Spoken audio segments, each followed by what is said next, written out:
प्रिय विद्यार्थियों, आज की क्लास में मैं चंद्रेश अग्निहोत्री आपको बताने वाला हूं महादेवी वर्मा जी के द्वारा लिखा गया पाठ गीत, जो 3 भागों में विभक्त है। पहला भाग आज के वीडियो में, इसके पश्चात हम गीत 2 और गीत 3 शीर्षक से 2 अन्य वीडियो आपके लिए प्रेषित करेंगे। आइए शुरू करते हैं पहला वीडियो। चिर सजग आँखें उनींदी, आज कैसा व्यस्त बाना। महादेवी वर्मा जी अपने साधना पथ पर अपने प्राणों को संबोधित करते हुए कहती हैं कि हे प्राण, निरंतर सजग माने जागरूक रहने वाली आँखें आज उनींदी माने आलस से युक्त क्यों हो गई हैं? तुम्हारा ये बाना माने वेश आज इतना अस्तव्यस्त कैसे हो गया है? आज अलसाने का समय नहीं है, क्योंकि तुम्हें अभी बहुत दूर जाना है, इसलिए तुम जाग जाओ। अचल हिमगिरि के हृदय में आज चाहे कंप होले। चाहे आज अडिग रहने वाला, अचल माने अडिग रहने वाला हिमालय कंपित हो जाए, या प्रलय के आंसुओं में मौन अलसित व्योम रोले। व्योम माने आकाश। चाहे आकाश से प्रलय काल की वर्षा होने लगे। आज भी आलोक को डाले तिमिर की घोर छाया। और चाहे आज आलोक माने प्रकाश, चाहे आज तिमिर माने अंधकार प्रकाश को पी जाए, अर्थात निगल जाए। जाग या विद्युत शिखाओं में निठुर तूफान बोले।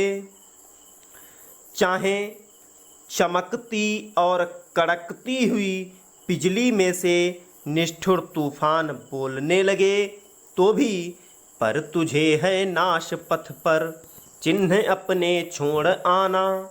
पर तुम्हें उस विनाश वेला में भी अपने चरण चिन्हों को छोड़ते हुए चलना है और साधना पथ से विचलित नहीं होना है। इस पद्यांश के जो प्रश्नोत्तर आपके सामने हैं, पहला प्रश्न, उपर्युक्त पद्यांश के शीर्षक और कवि का नाम लिखिए। तो शीर्षक और कवि का नाम आपके सामने, शीर्षक का नाम है गीत 1 और कवयित्री हैं महादेवी वर्मा। अगर आपसे प्रश्न किया जाए कि इस का संदर्भ लिखिए, तो आप संदर्भ भी लिख सकते हैं। आपके सामने लिखा हुआ है, प्रस्तुत पद्यांश श्रीमती महादेवी वर्मा द्वारा रचित सांध्य गीत नामक कविता संग्रह से हमारी पाठ्यपुस्तक काव्यांजलि में संकलित गीत 1 शीर्षक कविता से उद्धृत है। सभी भैया बहन वीडियो को पूरा अंत तक देखते रहें, क्योंकि बहुत महत्वपूर्ण वीडियो है आपकी परीक्षा की दृष्टि से। दूसरा प्रश्न है, रेखांकित अंश की व्याख्या कीजिए। हमने अभी आप लोगों को बताया, जो रेखांकित पंक्तियां हैं इनकी व्याख्या आपको लिखनी है। फिर है, प्रस्तुत पद्यांश के माध्यम से कवयित्री ने पथिक को क्या प्रेरणा दी है? तो प्रस्तुत पद्यांश के माध्यम से कवयित्री ने पथिक को निरंतर अपने लक्ष्य की ओर बढ़ते जाने की प्रेरणा दी है। चौथा प्रश्न, मार्ग में आने वाली अनेकानेक कठिनाइयों के बावजूद भी पथिक को विनाश और विध्वंस के बीच क्यों छोड़ जाना है?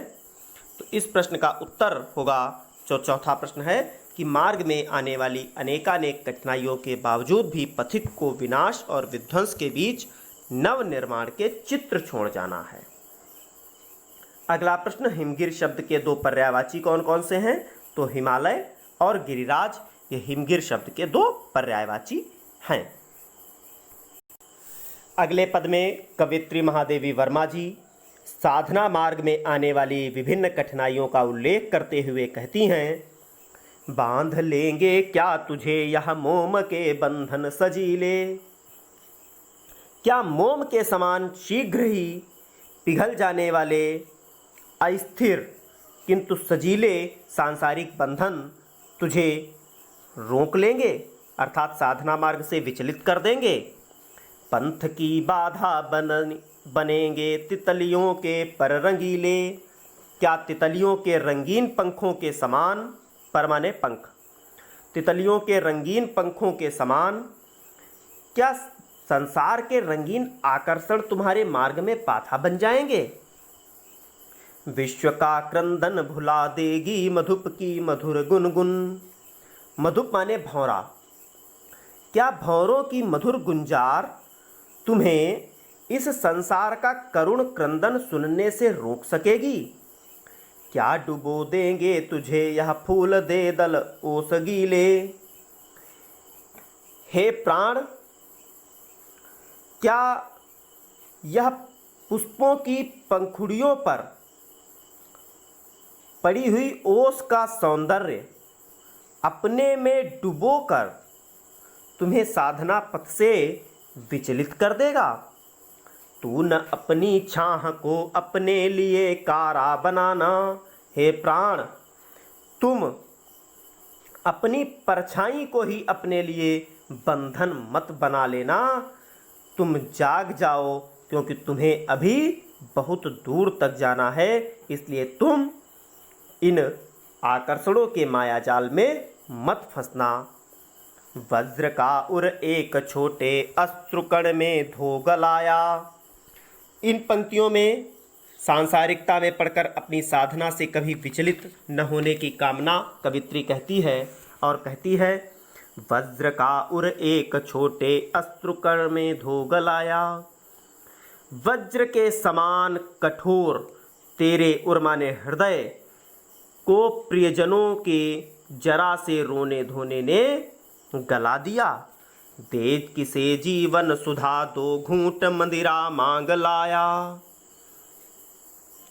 आगे कवि कहता है कि तू अपनी जीवन सुधा अर्थात जीव अमृत रूपी शक्ति और साहस को, अपने साधनामय जीवन को छोड़कर मदिरा के समान तुच्छ आलस्य और प्रमाद का जीवन कहाँ से सीख लिया। सो गई आंधी मलय की बात का उपधान लें क्या। कवि आगे कहता है कि मलयानिल पर्वत का तकिया लगाकर तेरे उत्साह की आंधी विश्राम क्यों ले गई, विश्राम क्यों करने लगी। अर्थात सांसारिकता के आकर्षण में पड़कर तेरा साधना का उत्साह शिथिल क्यों पड़ गया। विश्व का अभिशाप क्या अब नींद बनकर पास आया। क्या सांसारिकता और उपभोग रूपी यह जो अभिशाप है, यह नींद बनकर के तुम्हारे समीप आ गया है।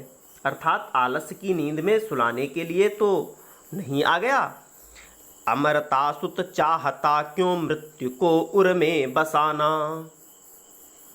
हे अविनाशी परम पिता परमात्मा का तुम अंश हो, तुम अमर सुत माने पुत्र हो, फिर तुम इस सांसारिकता के जन्म मरण को के चक्र में स्वयं को क्यों फंसाना चाहता है। जाग तुझको दूर जाना। तुम अपनी साधना का अभी तुम्हें लंबा मार्ग तय करना है, इसलिए तुम अज्ञान की नींद से जाग जाओ। कहे न ठंडी सांस में अब भूल वह जलती कहानी। आग हो उर में तभी दृग में सजेगा आज पानी। कवित्री कहती है कि इस संसार में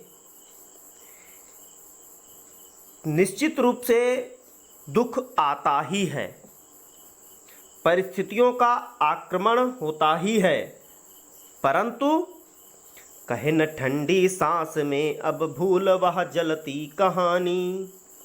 उन्हें भुलाकर ऊंचे लक्ष्य को प्राप्त करने की साधना में निरंतर लगे रहना चाहिए, क्योंकि उन कष्टों को ठंडी सांस लेते हुए दोहराने से कोई लाभ नहीं है। उन्हें भूल ही जाना चाहिए, क्योंकि आग हो उर में तभी दृग में सजेगा आज पानी। जब तक हृदय में आग नहीं होती, तब तक मनुष्य की आंखों से टपकते हुए आंसुओं का कुछ भी मूल्य नहीं होता। जब हमारे उर माने हृदय में आग होगी, तभी हमारी दृग माने नेत्रों में पानी अर्थात आंसू टपकेंगे उनका कुछ मूल्य होता है। हार भी तेरी बनेगी मानिनी जय की पताका। यदि कर्म पथ पर चलते हुए उद्देश्य की प्राप्ति किए गए प्रयत्न में यदि असफलता भी हाथ लग जाए, हार भी हो जाए, तो वह भी किसी विजय से कम नहीं होगी। जिस प्रकार राख क्षणिक पतंग की है अमर दीपक की निशानी। पतंगा उद्देश्य की राह में जलता मरता है, फिर भी उसकी राख दीपक की लौ में जलकर अमर हो जाती है तुझे अंगार शैया पर मृदुल कलियां बिछाना। ठीक उसी प्रकार तुझे अपनी तपस्या से इस संसार रूपी अंगार शैया अर्थात कष्टों से भरे संसार के में फूलों की कोमल कलियों जैसी आनंदमय परिस्थितियों का निर्माण करना है। इसलिए हे साधक तू जाग, क्योंकि अभी तुझको बहुत दूर जाना है। शीर्षक का नाम हम आपको बता चुके हैं, गीत 1, और कवि अर्थात कवियत्री महादेवी वर्मा। रेखांकित अंश की व्याख्या हमने अभी आपको बताई। इस पद्यांश से कवियत्री का क्या आशय है स्पष्ट कीजिए। इसका उत्तर होगा, इस पद्यांश से कवियत्री का आशय है कि साधना के कष्टों से घबराकर साधक को हार नहीं माननी चाहिए। साधना पथ पर मिली असफलता भी गौरव का ही कारण बनती है। चौथा प्रश्न है, किसकी राख अमर दीपक की भाग बनकर अमर हो जाती है। इसका उत्तर होगा, पतंगा दीपक पर जलकर राख बन जाता है, उसकी राख अमर दीपक का भाग बनकर अमर हो जाती है। अंतिम प्रश्न है, क्षणिक शब्द से मूल शब्द और प्रत्यय अलग कीजिए। तो क्षणिक का मूल शब्द होगा क्षण और प्रत्यय लगा है इक। आपने यह गीत 1 भाग पूरा देखा, इसके लिए आप सभी को धन्यवाद। हम अगला वीडियो गीत 2 भाग लेकर के आपके सामने उपस्थित होंगे।